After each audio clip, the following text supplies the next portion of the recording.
Hey, what's up, everybody? Welcome to Vibing With Sleezy, the podcast. This is episode 19. I want to thank everybody for listening and downloading. Finally reached the big successful goal of over 1,000 downloads. I'm very excited about that. I couldn't believe that happened since, I just started this thing in March. But overall, it's been great. Love the feedback. Been loving the guests I've had, which we've had some great stories, and I appreciate everybody that's been writing in. Again, you can contact me at vibingwithsleazy@gmail.com, Vibing With Sleazy, the podcast on Instagram and Facebook. Keep writing in, keep suggesting guests. But overall, today we have a very special episode. I have Dee Dee Taylor from 502 Hemp as my special guest for episode 19. Dee Dee was one of my former clients when I worked at Leo Weekly. Dee Dee did a lot of advertising with me. I got to know her. I've also done some delivery work for her in the past. She basically runs a store, in multiple stores actually, but the main store where I got to know her was in the Middletown area off of Moser, and we'll plug that, we'll discuss that, but besides sharing her background, talking about the hemp, CBD industry, and just about her store in general and the brand 502 Hemp, we're also going to discuss what's going on right now in Kentucky. And I'll just say it, some fucked up shit is happening to a lot of stores around the state and just people in general. Dee Dee will dive in. This episode is like most episodes of my show. I want you to be able to learn something, take something away. And the main thing I want you to take away from this show is, besides learning maybe about this industry and about what's going on, I want you to be able to take away, if you are living in Kentucky or Louisville, maybe how you can help, how you can be an advocate, or also too, just so you know what the hell's going on, because this is not a lot of times shit in the main news or that you're really seeing. You're having to hear from people that are actually directly in the industry. So Dee Dee, welcome to the show. Man, thanks for having me. This is so cool. This is only my second podcast. Can you believe that? Yeah, that's awesome. That's awesome. Yeah, because you are definitely someone I will compliment and say, especially when I got to know you, besides being affiliated with me when I was at Leo Weekly, you had actually been in other publications, you had been on other media outlets, and so you have not only gotten your brand and your face out, but got your voice out. So but that is shocking, because I would think that you'd be on more podcasts. Right? But I really do, besides knowing that podcasts have been around for 5-10 years, I think this is not the year of the podcast, but I think this is when podcasts are starting, the movement's going, and I don't think this will be your last one, and especially with what's going on. Well, and honestly, people need to know, but I'll give a little backstory first, Eric, because people need to know me and know what I do. I was a paralegal for 20 years. I did a lot of work in divorces. I did a teeny tiny bit of criminal work, but I was a paralegal. I worked for attorneys for 20 years. That's my background. I have a bachelor's degree in it, and I love doing what I did.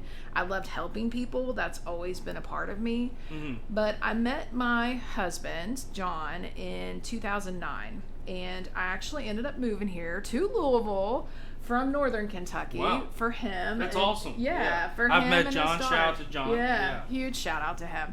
But he suffered with seizures, and they were horrific. He had grand mal seizures, and no rhyme or reason. He wasn't born with them. They just started happening when he got older. Can you explain what kind of seizure that is? Yeah, so because a lot of people just think a seizure is a seizure. Yeah, well, and there's so many different forms of seizures too. That's the crazy part. Epilepsy in general, but they didn't really say he had epilepsy, because usually people are born with epilepsy, or it happens a little bit, 2-3 years old. Yeah. That's usually when they'll start happening for unknown reasons. He actually started having seizures, and grand mal seizures are literally, I hope you never have to see one, because they're awful. I mean, I get cold chills now just thinking about it. PTSD from seeing him have them, but his whole body would lock up, and he's not there, and shaking and foaming at the mouth. Very violent. Very violent. Very violent for his body, just the toll it takes. And then, when he's coming to and afterwards, like, he doesn't know who he is. He doesn't know what's going on. The depression will kick in. They had him up to like 28 pills a day.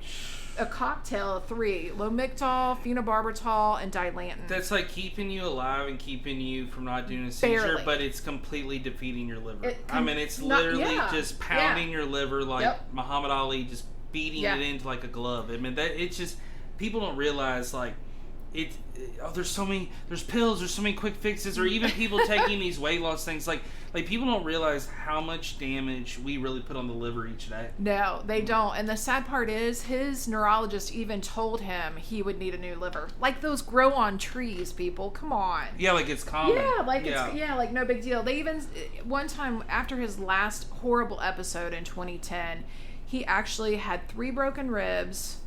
I think 3. Yeah, 3 broken ribs. He had lacerations on his face. He actually woke up at the Speedway about 3 blocks from our house, like came to. Wow. And I wasn't there at that time yet. And God love him. We went to see his neurologist, and they just wanted to put him on more pills. And I'm like, okay, no, the pills are not doing you any good. Even his neurologist said, I'm surprised you're not in a wheelchair with a drool rag.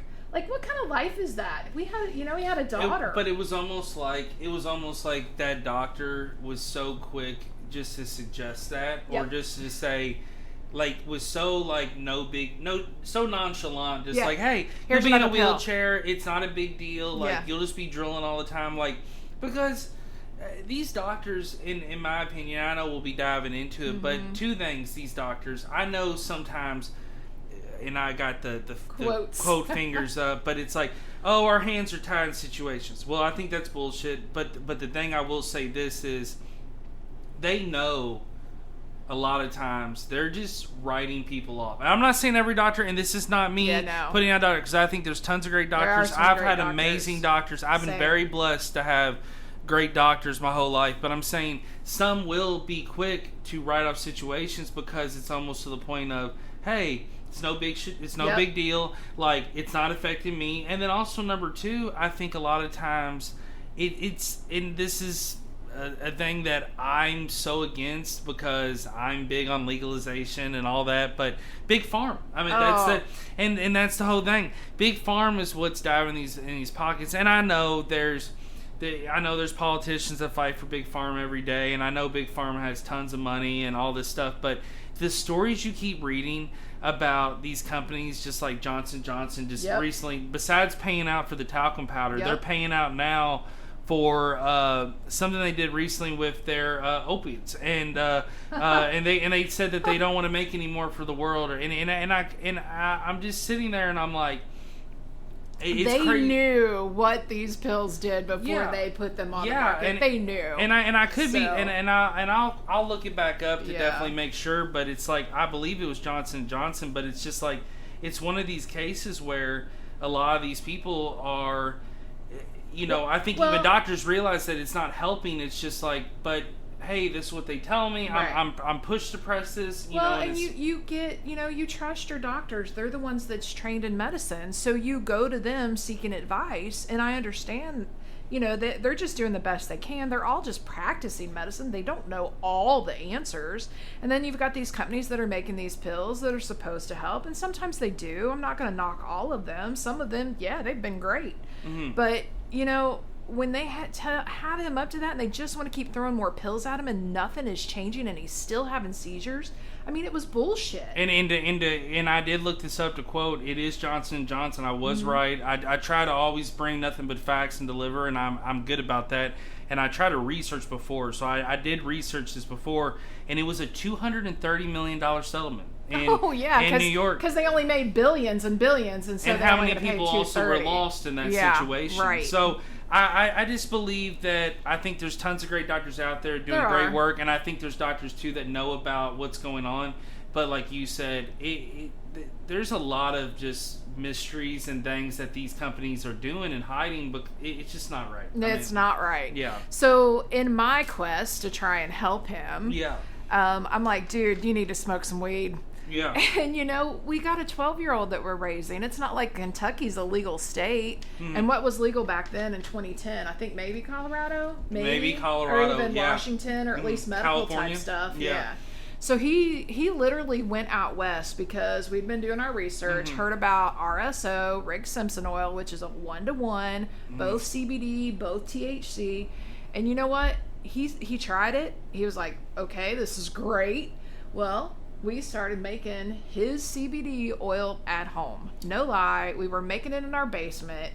I was terrified. You were like a bootlegger. Yeah, we were. Of medicine, of an extract, of a CBD extract. And back in 2010, man, you couldn't get hemp here. Yeah. It wasn't legal.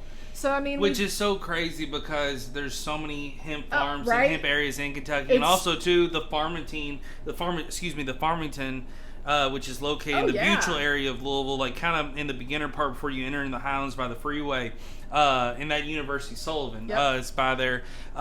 That was a huge hemp farm. Like, people don't realize how much hemp was actually produced on that farm alone. Oh, like, unfortunately, though, it was also a slave farm. So which is fucked up. Yes. So I didn't realize how much dark history that place had. There is, but they've I mean, things have turned around with that. I mean, and speaking of Sullivan, later they used my husband's extract in one of their cancer research programs. Oh, wow. So we've come a long way, and I guess the backstory is, my husband, we had to find him something that would work, something that didn't have all the side effects, that he wasn't a freaking zombie, and that he could still have a life. I mean, for 3 years of our relationship, he says it's like holes, like Swiss cheese, things are missing. I'm like, you remember that time when we sit? And he's like, no, I really don't. And it wasn't for the seizures, it was the fucking pills. Excuse my language, but that's what they are. Yeah. So we got him off those pills. He went just using CBD extract. And like I said, this is before it was legal, but he went 5 years seizure free. 5. Which is huge. Huge. I mean, that's not only huge from the standpoint of helping him, but it's just, it's important from the standpoint of it's proving a point that that this shit is helping. And I want to piggyback off that a little bit. I'm such a big advocate about legalization of marijuana because, number one, people talking about, you brought up a good point talking about the Farmington. There were slave farm. It was a slave farm, like you said, and that place was probably the most awful, horrible place. And we don't know. Yeah, and we don't know. But now that I know that, that's very eye opening. But at the same time, I met some descendants. And see what's interesting is, though, talking about slavery, that's what people now are suffering over marijuana. Yeah. There is people in prison right now that are actually slaves because of a plant, because of distribution. And people are making millions of dollars off of marijuana now in legal states. And there's people that are suffering life sentences, that have their whole life taken away. You have one life to live over a plant. Like, dime transactions where it's just like a $10 sack of weed, just absolutely it blows your mind. And when you hear these cases, it not only makes me sick to my stomach, it makes me sad. And that's why it needs to be legalized. But also too, besides it being legalized, something I want to get out to people, everybody needs to be free. They need to decriminalize it and let people be free, because no one was killing anyone or hurting anybody. It's just a plant. And so I just think that's something I really wanted to bring up before I forget, now that you brought that up. Yeah. Because slavery might have been abolished back in the day, but there's still slavery going on, and especially when it comes to hemp and marijuana products, because people are still serving time or have their whole freedom taken away just because of smoking a joint. And I think that's completely bullshit, and that's where the war on drugs has really taken a horrible hit and been terrible because of what they're doing with marijuana. Question about it. I mean, it's awful. That kind of brings to my point, which is, why I really wanted to come on your show and talk about this. But so I'd been in business. I got in this business. We started in 2014. My husband and his partner became one of the first licensed hemp processors. It was awesome, right? We're going to save the world with hemp, okay? Yeah. And, well, you know what? There was no genetics in this state at all. My husband brought the hemp plant here. He went out, he grew it, he brought it back. The freaking state owes that man a debt of gratitude, but, that doesn't always happen. Yeah. Oh, and it doesn't. It doesn't. No, he doesn't get any credit for it. That's pride that, number one, he'll get to live with for the rest of life, and but that's the thing about it. That's why I think podcasts are important, because that gets his story out. Oh, yeah. And his name is John Taylor. John Taylor, yes. And I'm still proud of him. And sometimes I'll talk about him more than I talk about myself. But man, we came from nothing. He didn't have anything. He worked his ass off. He started a small little extraction company out in Bullitt County. And then he grew it. It's now one of the largest extraction company on the East Coast. And you know what? He doesn't advertise. He doesn't have to. He's not out there, putting on airs and doing all this marketing. But people know who Commonwealth Extracts is. They do. Yeah. If they don't, they're not in the business. Let's put it that way. Yeah. They're players. But I got in this in 2016 once I started taking his CBD oil for my own anxiety and panic attacks. I mean, I work for attorneys. How can you not have anxiety, right? But it made such a difference for me. And then I had to know why. Like, how in the hell is this helping my husband with his seizures and then helping me?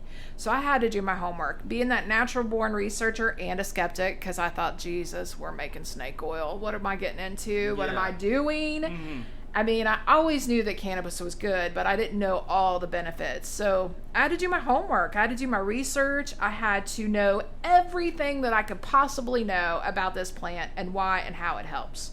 Well, that led me to start getting in the business of selling it and educating people. And I hate to say sell, because I think I like to take more responsibility of actually educating the general public. Most people, and even now, even though we've had it since then, they don't know. Well, I'll give you credit. You were incredible about educating people, and I will say that as a witness. When you started advertising with me at Leo, that not only was... I saw the rise in CBD stores. Me and you discussed all the time. Hemp stores, anyone selling that product, not only online, but also just locally in general. And it was almost turning into a war, like a battle, and there was a lot of false products, a lot of lies. There was also good companies out there, but there was also a lot of people that were putting bullshit out, and or were selling stuff and they didn't even know what they were selling. And so what I'll say this is, like, not only at LIBA functions and other functions, you really educated and you really were thorough with it, and you even opened my mind up, because I've always known about this, because I've always been interested in not only marijuana but just marijuana legalization, CBD hemp. I think it's just great for people's bodies and the world. Oh, and we need it. Yeah, we need it. We need it, and it's needed. And I think people have to wake up and realize, if they will take their blinders off and realize this is healthy for you, this is good for you, and this is positive, and it's not some no, this is actually helping you. Like, it's not the devil's lettuce. It's not the devil's lettuce. It's actually God's lettuce. It's the best lettuce. And so, in my opinion, you were very good about educating people when you would go to these business functions. And what I liked too was you would take advantage, where I noticed maybe 3 times I'd been at a function where you might have stood up and spoke publicly. And most of the time it was a LIBA situation. But you were very good about, if you knew you had a certain time, so maybe 5 minutes, maybe 7 minutes, and they told you that, you would hit the main points. And, like, you wouldn't go into the bullshit or, like, this is my opinion. Like, you were telling nothing but facts. And even if I didn't know you, even if you weren't my client, I was always very interested, because I kept learning more about it. And then it gave me more shit talk for when people are like, well, I don't think it should be. Well, you know what? Let me tell you this. Exactly. And so and it's always good, in my opinion, and this is what another thing you're good at, is providing scientific data, providing research data. Quit. This is with anything, and just a message for everyone: quit in any way of life, not just CBD, marijuana, hemp, or in anything, politics, sports, music, anything. You have every right to give your opinion, and I think everyone has the freedom to give your opinion. But do some fucking research before you put out these bullshit stats of just an example, like, well, I heard he scored 87 points. Well, you just heard that from Larry, who had 12 Keystone Lights before the game. No, the dude scored 50. Like, look up we have Google, we have these things, and I know it could be about minimal stuff, it could be major stuff, but if you look up research and facts, not only would the world spin a little bit smoother and things would go a little smoother, you'd also not look like a moron. And who wants to eat their own words? Nobody. That's the worst. And that's the one thing that my husband and I, we swore that we'd, always have quality product. I mean, we were not cutting corners. I said, if you're going to get me in this business, I have to know that it's good stuff. I'm not going to take it myself. It has to be organically grown. Yeah. It has to be tested for heavy metals and contaminants. It has to be, good stuff, good quality. And there's so much shit on the market, and it still is because it's unregulated. And people are buying it from Amazon. Well, let me tell you, Amazon does not sell CBD oil, people. You are buying hemp oil. Oh my God, 2 different things. Hemp extract is not the same as hemp oil. It's not the same as hemp seed oil. Hemp seed oil is usually what they're calling hemp oil. And a big place, too, they need to stay away from is these gas stations. Oh, God, please don't buy your CBD oil. Nothing healthy has ever come out of a gas station. No. Hello, that's not... You buy your cigarettes and your beer there. And I'm sorry, but none of that shit's healthy. But, you don't... But the other thing, too, is when you're buying this stuff, and especially if you're a first-timer...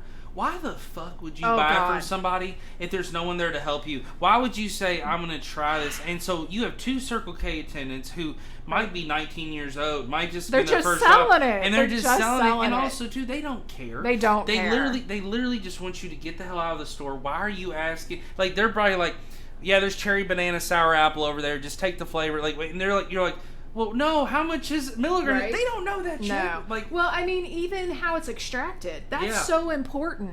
We use a CO2 process. It's cleaner, it's healthier, it's safer for the environment and for us as humans, right? Yeah. There's no residuals. Well, one, and I'm not going to throw out names, but there's one that uses hydrocarbons, which is butane, which is lighter fluid. I'm sorry, but I don't want to put anything in my body that is made from butane or lighter fluid. So people don't know. It's almost like drinking embalming fluid without being dead. They claim it's all burnt off, ridiculous. But I don't care. I don't want something that's made that way. No, because that's just a toxic feeling. I mean, that's just like a chemical that it's like we do not need. Even if you burn it all off in the process, no thank you. Exactly. But most people don't know because, one, that isn't advertised. And if it is, it's spun in such a way that it sounds like it's a great thing. But lighter fluid's never been recognized as safe for human consumption. Not that I give the FDA too much credit on anything, but I'll agree with that one. It is a carcinogen. You know what I mean? It is. That's been proven. But I think that's, people don't know how their product is made. And I do. And I like to educate people on that. I think that's important. You need to know that stuff. Well, you need to know how it's grown originally organically, even though it may not have that little USDA organic sticker, because you got to pay for that shit. Exactly, yeah. It has to be paid for by farmers who are just trying to make a living, and that's bullshit. So I don't have the USDA organic sticker. Is my stuff organic? Yes.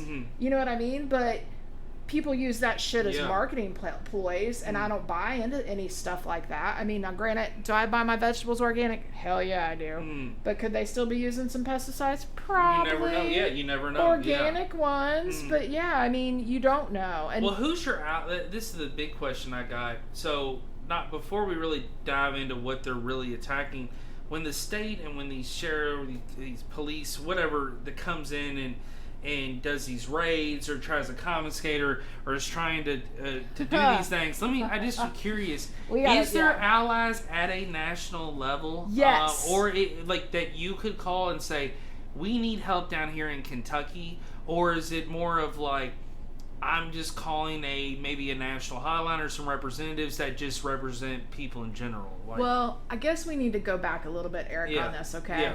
The new issue here in the state of Kentucky is Delta 8 THC. Yes. Okay.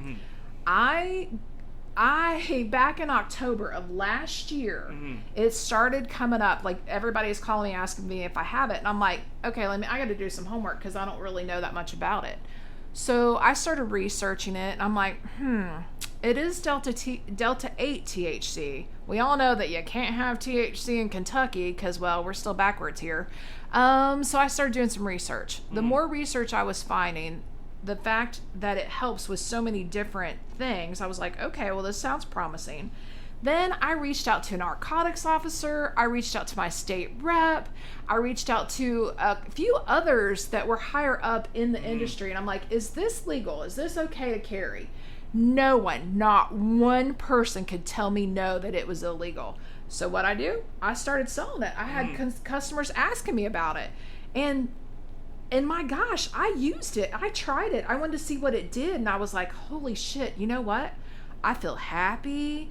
I'm not stressed. I am so chilled out. And I slept so good. And don't get me wrong, CBD helps with sleep too. But this was a new level of sleep that I had been missing. And I'm going to be honest with you. My first experience, I'm very familiar with real THC and like that, of course. And I've used CBD, of course. But when I've used Delta 8, and I was actually the first time I ever had it, I had done some dabs actually in Hendersonville, Tennessee at a smoke shop where they were trying to do it. But when I got into Kentucky, I had done some edibles that someone had. And I did a couple, and they felt really good. I felt almost euphoric. I felt very relaxed. Usually I feel it in my legs first, and then it's more of a body high. But I was very... I hate to use the word high. Yeah, and I use euphoric. Yeah, maybe it is euphoric. I mean, and it was more of like... It was different than a definitely THC high. Different. And it was more of like relaxed feel. And I felt like... I don't know. I just felt anxiety gone. And it was something that I was very impressed with. And I have a couple friends that actually vouch by it. And I'm not going to say their names, but two of my very close friends, they buy it regularly. And I don't know exactly where they get it, but they're very big on using it, and they just like the benefits. Here's the thing, Eric. What people were telling me, they were like, I am so glad you have this, because now I don't have to be a criminal and buy marijuana.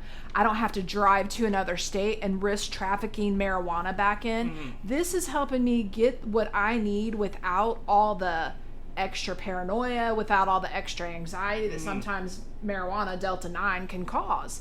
And they were still receiving some benefits, like some pain relief. I got cancer patients that are taking this to help them with nausea and helping them to eat because no appetite. I've got veterans taking this for their PTSD, and they swear that this is the only thing that it has worked better for them than marijuana did. And see, and I think too, and that's very impressive. I mean, I think too that there's some also anxiety. I don't want to break it down to a certain age bracket, but over a certain age are kind of afraid, like you said, to cross state lines, to explore, to even go try marijuana and do the things. And I think once they try it and they see it and they like it, it's not only a great thing, but number two, they're finally like seeing why there's maybe a risk worth taking. I think a lot of people get afraid, and so when you're bringing something to them where they in their minds, even though in my opinion they're not breaking the law no matter what, but technically, legally they are, and when you're able to provide it to them and that takes away that relief, that's not only important, that's probably the biggest deal. because I'm telling you, people over the age of 50, like when I got my mom into CBD, you can vouch, shout out to my parents, but I bring my mom in and she's like, was this what I'm buying illegal? Is this ever going to become legal? I'm using it, and I'm explaining to her, and now they're all for it. They're more comfortable with it because it's goes back to what you said almost 5-7 minutes ago. It's all about education. It is, and it's all about facts, and that's where this podcast, besides us talking about this stuff, it just people. Just learn the facts, and your life will be a lot better. I mean, I wasn't the one that made the 2018 Farm Bill. In it, I mean, you know what I mean? Yeah. In it literally says that, hemp is anything under 0.3% Delta 9 THC. That's what hemp is, right? They took the cannabis plant, which really there's only one plant, people. Marijuana and hemp, it's the same damn plant. Most people don't realize that. But our government is the one that split it. And I don't care how whatever. That's fine. I'll go with that. Because finally we got cannabis legalized somewhat. Somewhere. You know what I mean? Somewhere and somehow. So, but I'll tell you this. There is nothing in the Kentucky Revised Statute, there is nothing in the 2018 Federal Farm Bill that says anything about Delta 8 being illegal. So that's why I decided to carry it in my store. Well, now I am so afraid that I'm going to get in trouble. And let me tell you this, the only thing I've ever done in my life was maybe a couple speeding tickets. And I've always been straight-laced. I mean, I question everything. I want to be on the up and up. I've always been on the up and up. But back on April 19th, mind you, the day before 420. Yeah. The Kentucky Department of Agriculture sent a letter to all the hemp license holders pretty much stating that Delta 8 THC is an illegal substance and that it is synthesized from marijuana. Well, let me ask you this. Do they know how Delta 8 is made?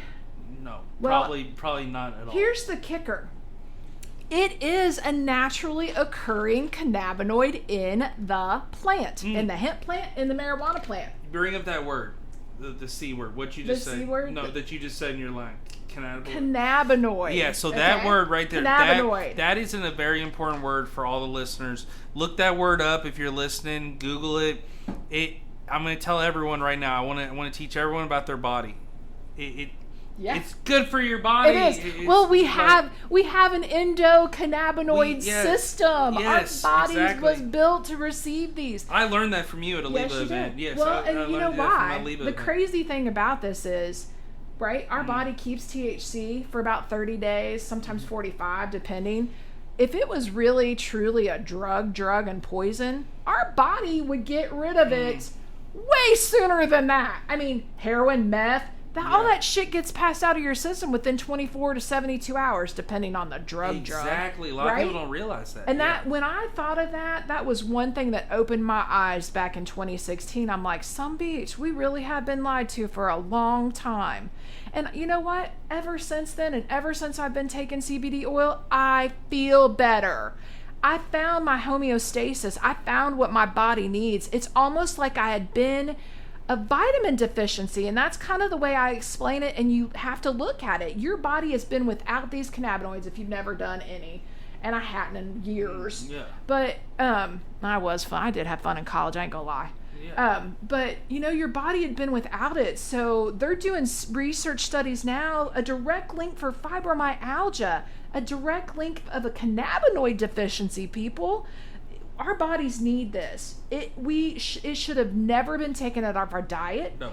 Hemp seed has so much protein in it. Hemp protein powder is freaking amazing. And yes, I sell both those things at my stores, but that's beside the point. And they're from Kentucky, which is even better. Shout out to 502 Hemp. But I mean, our bodies need these cannabinoids, and the extraction process is important. I mean, we have it. So when I'm doing my research on this Delta 8 and I'm like reading some of the things that it does and how great it is, I was like, well, hell yeah, I need that. But after this letter comes out, I mean, we're all like, what the fuck? Let me ask you this, and not to really dive into political, but is there any state influence that are around close to us? Is there any states that you think influence some of the Kentucky government, like Indiana, Ohio, when it comes to hemp or weed, or is it just Kentucky doing weird shit? It's just Kentucky because it's legal in Tennessee. West Virginia gives you a certificate for your Delta 8 products. Indiana's cool with it. They had a lawsuit. Now West Virginia gives you a certificate. Yes, a certificate that you're good with Delta 8. See, that's what, and like in Tennessee, here's what's crazy. It's everywhere in Indiana, Tennessee. And let me say this about Tennessee, and I'll give them a little plug. If you're in the Hendersonville, Tennessee area, about 20-30 minutes north of Nashville, stop in Smokeville. It's a smoke shop in Hendersonville. Also, shout out to Christine Hernandez. Their number one shopper. But basically, Smokeville down there sells, your basic smoke accessories and everything. But in the back, they have made a actual Delta 8 bar where you can do dabs, and I'm actually flattered. I think I was one of the first 3 people to do dabs off it, and it was interesting. Like it had a taste. I wanted to try it, and it wasn't even that expensive. I think they were doing like $6 to $12 dabs or something. But overall, just doing it and seeing like how happy they were to have a new product, and how I love when something does become legal or something does become big, they utilize it. Yeah. And they will turn in not only like an area in their store, but like maybe online, or just push the product. Yep. And you could just tell how they were just happy to have that, because it's just one step closer to being able to have legal marijuana and legal everything in your state. I mean, again, this should have never been made illegal. This is crazy. It's insane. Is there one particular guy that may be responsible for just the start of this conversation, or for the Delta 8 stuff? Yeah, Commissioner Ryan Quarles. Okay, This letter came from his department, the Department of Agriculture, from his general counsel that says this. And see, Ryan is probably making all these decisions too from a uneducated bias. I'm not saying he's an idiot or uneducated, so don't take that, Ryan. But I'm saying he might not be educated on this, and he needs to be, and he needs a wake up call because here's what it is. Crazy. I was told that 2 minors had some issues with the vapes that they bought. Well, duh. One thing, I don't sell to anyone under 21. And 2, I agree. I mean, if it's shitty quality product and you're getting it off the black market, you don't know what you're getting. That's the thing, and it's that's the same problem. thing, and that's a big problem. When I worked at Leo, actually, shout out to a gentleman. There's a gentleman named Anonymous J. That's what he would write by, and he actually wrote a very great about 2 to 3 years into my Leo 5-year tenure there, and he wrote this very good piece, and he wrote about all the illegal carts that are out in the industry. Yep. And we were talking about how people are so naive. If there's not his article explains so many things, and it was great, and he did that with Danielle Grady. Shout out to both of them. But the thing about it was, he was also that something I learned. People don't realize the ingredients. There's so many ingredients when you're buying something from an actual dispensary or a real marijuana product. But when it's black market or bootleg, it only has like maybe 2 things, or it'll say 73%, and half the time it can be filled with nicotine or oil. So not only in your industry, but I know it's the same kind of typical industry, but it's like even the black market, people don't check their cards. And I think like those 2 girls being underage, number 1, they shouldn't have bought it. They're underage. And number two, it's like they're naive because, again, it's again not being educated and not realizing this is what a real product looks like. And I'm sorry, but the vaping industry has targeted young kids, and I'm against that. I mean, I had a daughter. When I found out she was trying to vape behind my back, I about lost my shit. One, I used to smoke cigarettes, and we all know how bad those are for you, right? Oh, yeah. So I was like, hell no, you are not getting into this. Now, do I want kids smoking this stuff? No. God, no. Do I card everyone that comes in my store to buy it? Well, I used to. I can't sell it in my store anymore. But yes, I do. Do I have a system on my website that checks everybody's and verifies their ages? Yes, because I'm a responsible business owner. Yeah, and that's what kills me about some of these other places. They're just selling it to anybody and everybody to make a buck. I had a kid come into one of the events I was at. I think I was at the Flea Off Market right before all this shit happened. And he wanted to buy it. And I said, well, I need to ID you. He goes, I'm only 19. He goes, I don't ever have a problem buying it from the head shop. And I'm like, I'm sorry, but I'm a responsible business owner and I won't sell to anyone under 21. So there's that problem in and of itself. It's other places giving legit hemp stores like me a really bad name. And the sad part is, Eric, and I'm going to get into this because we need to. Yeah. On June 15th, that letter that was sent by the KDA was used by the Kentucky State Police to get a warrant to search and seize and confiscate, literally raid 2 stores out in Moorhead, Kentucky. One of those stores was actually one of my suppliers. Wow. So you can imagine the uproar that this is now causing in the whole industry. I am terrified that I'm going to get labeled as a criminal, have my personal accounts frozen, which happened to them, and have my employees be charged with trafficking marijuana because of a fucking letter. I'm sorry, but that's an opinion. There is nothing in the KRS that says Delta 8 is illegal. Now, are we fighting this? Yes. Yeah. Have I formed my own little retail posse? Yes. And I feel... Would you call it like a coalition, maybe? Yes, a coalition. Yeah. And the thing is that, yes, there are some bad people doing some crazy shit, and I bet money they are selling. But that's in everything. That's in everything. There is in anything that you pick or label. There's a bad and good person. And I have heard rumors, like when I talk, no lie, I have police officers that come into my store, when I could sell it, and bought Delta 8 THC, and they used it for their PTSD. And I'm sorry, but some of these cops here have been through hell. Not all of them are bad. So they need it, right? They were using it, and they were so happy to know that it was legal, and they even told me it was legal before this letter. So back to that. Yeah, and the thing about cops, I have a different opinion. We all have different opinions about police, and I have a different opinion. But at the same time, I will say this: with you making that statement, I will give it credit from the standpoint.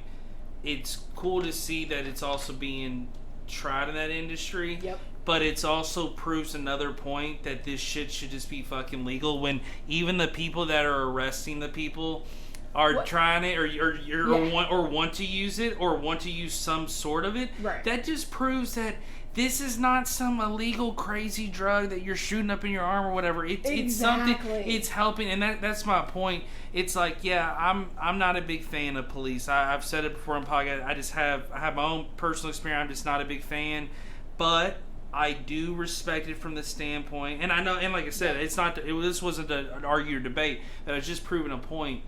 If the own people that are locking people up to do it, and not saying that they're doing that in Kentucky, but anywhere, want to try this product, that should be a wake up call to this whole country. Right. That is just a huge fact. Like, wake up. It's better than them taking pills and falling asleep on the job. Any job. Or still being hungover from drinking the night before. I mean, any job. And I feel like once this is legal, once this does, hopefully down the road, once everything becomes legal eventually, which I do think one day it will, but hopefully it does. But if it does, I think too, like, firefighters also too, like a lot of people that do like construction, like physical, like labor, or it's really going to start being used more. Like, that's the whole thing. Once people use it, it'll be great. Will. And you remember the one firefighter that just passed away from the accident? His name was Kyle. He was a customer, and we were friends. Yeah. God love him. He had a countdown timeline, and I'll try not to get upset. He's a good man. But he had a countdown because he couldn't wait to try my good stuff. And he wouldn't do it because he was afraid that he would lose his entire retirement package. And God love him, he passed away and couldn't even try the good stuff. So Kyle, I'm fighting the good fight for you and for all other servicemen, service personnel, for everybody. Yeah, and rest in This peace has to stop. The war on fucking hemp has to stop. Yeah. It has to stop now. And just so you know, that was Kentucky State Police. It was not any of the local boys or any of the Metro. They are all cool with it, and thank God I do live in Jefferson County, because marijuana has been decriminalized here. Thank God. Because to be honest, it is not like it used to be, and you feel a lot safer with it either on you or being around you, and it's because a lot of times it's now, I think once things start becoming legal or decriminalized, it's also a comfort level, like it just in not only in the life of like whoever the fuck's patrolling government, whatever, but also too, it's like just as a user or just as like someone transporting it or going to from one to a house or from a store to a house or from a restaurant to here, it's like you don't have to feel this risk or fear, because the one risk or fear and one of my biggest anxieties, and not to get on another rabbit hole, but it's like I really get that fear of anything. I'm not talking about just marijuana, anything, like me maybe running a light or me not paying attention, I overspeed, and now it's reckless driving or something. And it's something I might not even realize. I kind of maybe not black out, but got sidetracked. And I don't want to ever get in a situation where I feel danger, or I feel my life, or I feel like I'm risking my life, or I feel like I'm going to have my life jeopardized or have my life altered by either getting time or my record. Because here's the thing. And I'm not speaking for every country, but with this country, we're so awful when someone does something, because we don't look into the facts. People are so quick to just they're guilty, they did it, or hey, what they were doing was guilty, that's why they got. No, it's like sometimes it is bullshit. Like and that's where too, I feel for every owner, not just you, but every owner in this industry, because I'm going to tell you what right now, my biggest fear and anxiety in life, and I hope I never do any crime to ever be arrested, but if if I ever for some reason fucked up, even if I did do the fucking up, I would be completely terrified knowing my freedom's altered, my life's gone. Like any change, like anybody trying to control me, I hate that. So I feel like it's a sickening feeling knowing I'm going to work every day just to make money, pay for my livelihood, my business that I've worked my ass off on. And some dickhead, and I'm sorry, I'll say it, some dickhead Kentucky State Police or government official can come in and ruin that dream. Yeah, and I feel for everyone. And then Casey County sheriffs raided 5 stores and confiscated all their Delta 8 too. So that made me pull everything from my shelves, Eric. Because you can't take that risk. No, I can't take that risk. Even though everybody in this county knows I'm on the up and up, and I always have been. Mm-hmm. I can't. I'm terrified. I'm not a criminal. Yeah. And I won't be prosecuted for a product that is made from CBD and from hemp. It is not synthesized. If it was synthesized, it wouldn't already be naturally occurring in the hemp plant. But you know what? I'm not a PhD chemist, so I can't really talk about that now, can I? Even though I freaking know how it's made. Mm-hmm. I'm not an idiot, and most people in this business know it as well. But you got to be a PhD chemist, right? Well, I'm sorry, but you can make any freaking cannabinoid out of another cannabinoid. And you know what you can use? Pressure and heat. You don't have to use solvents to make this. Yeah. And that was one of their other arguments, that it was being made with solvents. Well, if you really cared about that, then why is that other company still using butane? Right? Exactly. And see, and that's where it's like, again, not getting educated, not getting facts, stating something or trying to state an opinion or an adjustment when they're not even looking into everyone or figuring out, here's our main issues.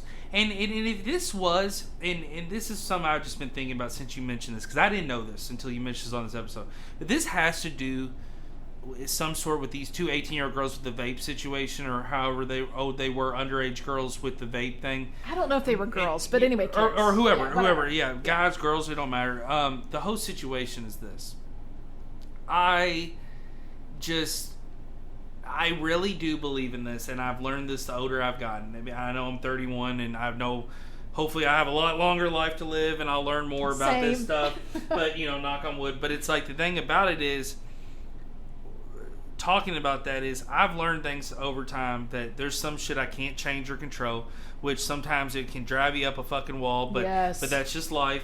And number 2, there's another thing where I really believe in this fact, and this might sound almost, I'm a very positive, upbeat person. I'm always thinking positive and optimistic, but the one negative thing I will say that sometimes can come to your head is, damn, somebody just ruined it for another person. Exactly. And that is something that is something I have been saying for years, even as a child, even into my adult age. And it's not negative. It's not being shitty or like, let's just say it because of a foot. But no, a lot of times that does happen. And I understand people are going to fuck up. Things are going to get changed. There's going to be learning with... But these two people just... These two people not only... these two people fucked up, not only number 1, but also number 2, it's their fault, and it's like, if whatever store did sell it to them, crack down on them. Right. Or crack down on a certain industry market. So crack down on maybe just, these gas stations can't do it. Or, hey, this has to be car. Or, you know what? If we catch more people underage or another situation and this girl points this store out, we are going to raid you, or we are going to... But don't put everybody in this mix, and especially when... I don't even work at your store, Dee Dee. Right. And we're literally... I have been in your store, not only in the back room, the front of the store, the front of the house. You're not only OCD organized, and you got your marketing stuff, which is great, because we're right now in my studio, which is in my house. I'm OCD organized. Yep, that's great. The way it's got to be. But you have it all together. You have education around. You are educating people, even if one of your associates might know a certain answer, and you're there. You'll be able to answer, pop out. But the thing about it is this. You're not, anytime I go in your store, and I understand you have tons of customers who are new, who are still learning. Like, even my cousin who is my age, I brought in, was like, is this okay if I buy this? I'm like, yes. Like, we're not in a fucking, like, illegal store. Right. Like, we're not underground. But the thing about it is, I will say this. I have never gotten a feel in your store of illegal activity, or I feel weird, or like I need to get out of here, or no, it feels safe, it feels welcoming, and you're wanting to help, and that's the thing about it. All these, I know there's some bad eggs like we talked about, but all over Kentucky there's stores just trying to help people, and that's what's important too, is that we're in Louisville where there's tons of resources. If you listen to my episode with Mary and Cody where we talked about Korea, talking about how everything's in Sal. Well, in Louisville, it's either Louisville and Lexington a lot of times, or Bowling Green, where maybe the food or a certain store is and that thing, because a lot of things haven't been developed or branched out, and that's just Kentucky. But it's cool, number one, hearing that there's stores in areas like Moorhead and places where people need this just because they're not by a city or have that resource. But at the same time, that you got to, those are the risks. Those are those stores taking the risk, and that's where it's a risk. And there's 2 other stores that sell Delta 8 there, and they weren't touched.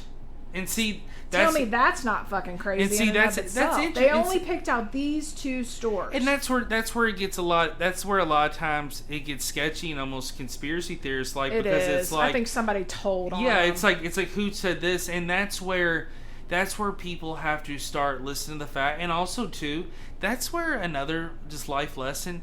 Stay out of people's business. Like, right? Like if it really is bothering you that Betty has seizures 2 houses down and she takes CBD instead of taking 2 pills from a big farm, you're off your rocker. You got some fucking issues. Like, I don't give a fuck if you work for Bayer or Johnson, whoever, and you make pills for a living.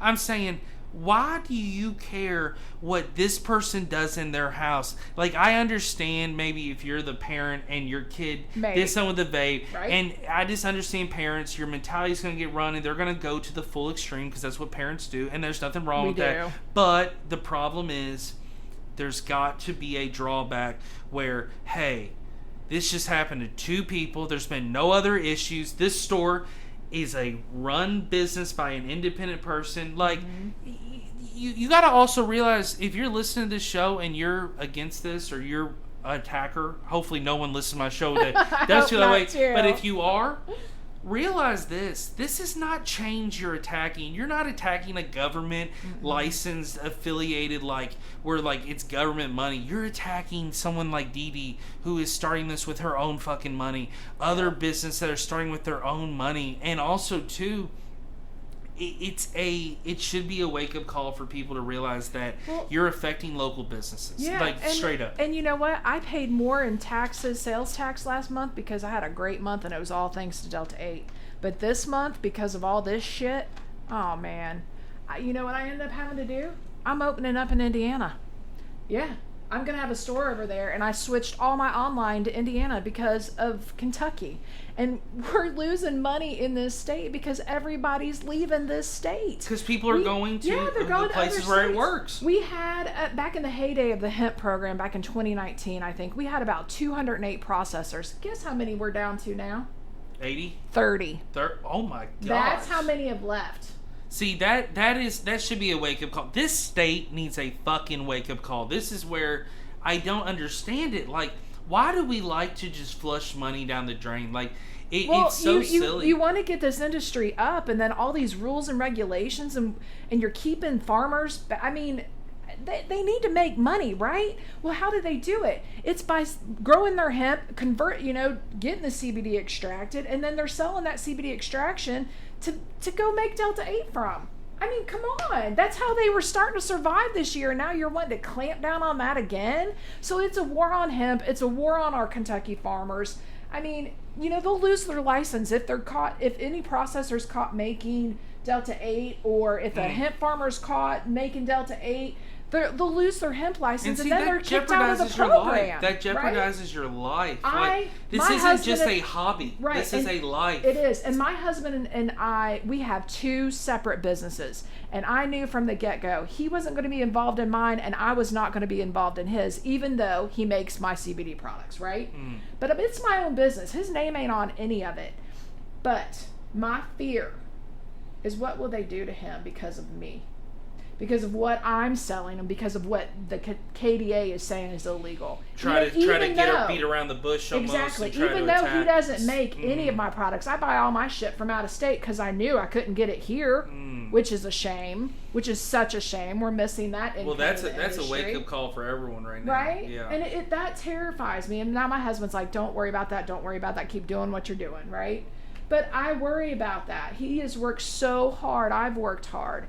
And we got in this business to help people feel better naturally from cannabinoids. And this is not bullshit. Like, I'm telling you, I can vouch for Dee Dee's story.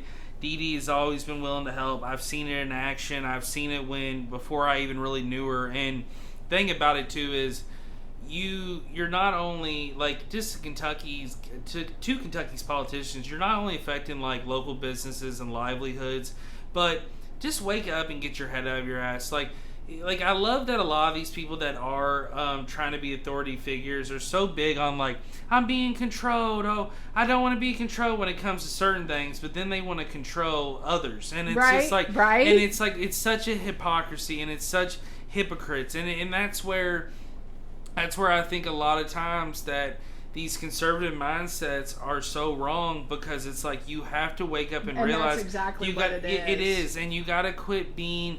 You got to separate church and state. Also, too, you got to realize too, this shit is on earth. Like, if you're so, like, also to the religious people, if you're so big on, like, I believe in God, but if you're so big on saying that, like, God created the heavens or God wouldn't want you doing this or that, you're fucking wrong. You're dumb, number one. It's and number in Genesis. two, God created all the plants he created that we all need. of it. Yeah, he created all of it, and it's here for a reason, and it literally is providing people benefits. If it wasn't, they would not be using it if it didn't. So just wake up and why I got in business. And that's the problem. That's the big issue, and that's where I have to sometimes realize, like, I either have to A, get out of this country, B, move somewhere where people are a little bit more awoken in the head of, like, hey, this has nothing to do with religious faith. Like, this is just a plant. It's just helping. And to be honest, that it sounds silly and it sounds extreme. Like, Eric, why would that be so important to you? Well, it's important to me because, number one, that's the people I want to be around me.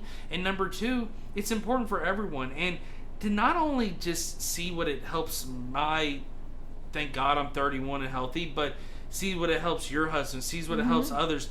It's helping people with, like you said, cancer. And it's like Alzheimer's, these autism. I mean, I could go on and on about everybody it's helping. My 91-year-old grandma, something that was crazy to me. She was, they're giving her pain medicine as she's passing away, and she's in pain, and luckily she was able to pass away in her sleep eventually. But, I came into your store, Dee Dee, 502 Hemp, with my family. We bought I think 4 to 5 of the big bombs. Yeah. And we took the bomb to the nursing home at Wesley Manor in Louisville and put it on my grandma's knees.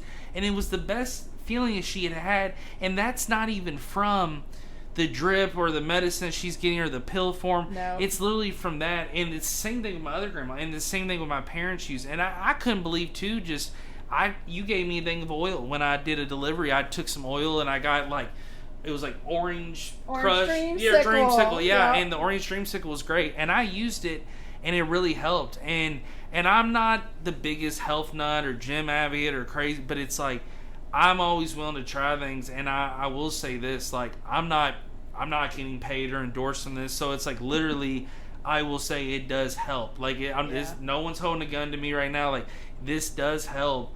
And that's where I just think people have to realize. Like, and I almost think that's why there's so much pushback and against it. Do you know what I mean? Because it actually is helping people. And well, it's like, what would happen to, like, the thing about it is, it's like, we all know why they're protecting Big Farm. It's money. That's the whole thing. Yeah. And it's the money, and it's the power, and it's been going on for years. But it's like this. It's also, too, I think a lot of these Big Farm nut jobs and idiots didn't realize either that, hey, we'll just, this thing will be illegal forever. Nobody will ever fight it. Nobody's going to try the plan. No, it's continued getting big, and it's not only just in health, it's in culture. People are using it all the time. It's in entertainment. I mean, they're basing own TV shows off it. The Vice Channel is awesome for some of those. The cool Vice things. Channel it will inform you on tons of stuff, Yeah. and it's not only just happening in our country, and that's where I think it's so important, key. And I just think people have to keep being educated and be informed, because if you're not, it's really going to not only hurt yourself, because also too, you might be listening to this episode and you have some chronic illness or pain and you've never figured out how to help, and you're taking pills, or your body's beat, or you don't even take anything. You're just like, fuck, I'll deal with it. Wake up, take some CBD. Come in and see us. Come and see Five Hemp, and I think reach out to us online. We're on all the socials. Yeah. I mean, I'll answer. It's usually me covering everything right now. She's very open-minded, very honest, and if I tell you, if I think that it won't help you and won't work, I'll tell you that too. That's just how I've always believed. I don't push a super high milligram on someone. Not everybody needs that much. You know what I mean? I try to figure out what's going on with you and provide you with the best product for your needs. That's the most important thing. I am not a salesperson. I didn't get into this business to make money. I'm not fucking wealthy. You know what I mean? I make a decent living, but... And I love how you invest a lot in just getting the word out and the market out. Yeah, and I give back. I sponsor events. I try to give back to our community as much as possible, because that's what it's all about. And it's all about the local feel here, too, in Louisville. And you've won several awards, too. I mean, I know it can be hard bragging about yourself, talking about yourself, but, she's being a little humble right now, but she has won a lot of awards as well in this industry, and that is something, too... Everything that she has stated on this episode, this is not just opinion, this is facts. Like, this is what's going on, and it's at the point where this is not only affecting Dee Dee, it's like mental state and physical thing, but it's also affecting everyone else in the state, and it's going to affect John Taylor, it's going to affect these other people, and we just have to really, people have to wake up and stay educated, no matter even what political side you're on. Just wake up and be educated and be informed. You can't make something legal, completely legal, and then do takes backs. Oh, wait, you're getting some relief from that? Oh, no, we can't have that one cannabinoid legal now. Ain't that so twisted? That it's is like, so twisted. It helps. It's like, well, let's penalize these people. Like why? And that's where it's all about money. It is, and that infuriates me. I mean, and I'm just going to read this to you all. In KRS, I'm not going to read the whole thing, but hemp or industrial hemp means the plant Cannabis sativa L and any part of that plant, including the seeds thereof and all derivatives, extracts, cannabinoids, isomers, acids, salts, and salts of isomers, whether growing or not, with a delta 9 tetrahydrocannabinol concentration of not more than 0.3%, 0.3%, on a dry weight basis. Tell me where the hell that says that Delta 8 is illegal, because it doesn't. And I'm standing up for our rights. I'm standing up for all these retailers. I'm standing up for everybody in this hemp industry in the state of Kentucky. Reach out to me. We're trying to move this state forward, not backwards by ignorance.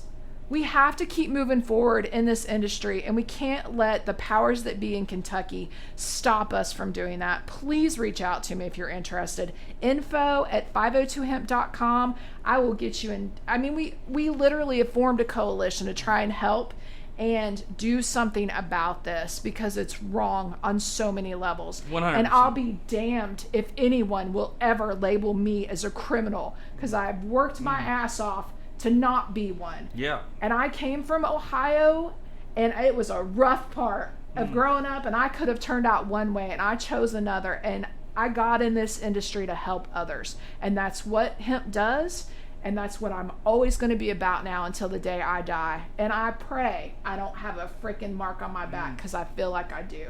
And that scares me. And here's the thing. I'll say this. Even if you, and hopefully you don't, and I don't want you to have that, but I'll say this.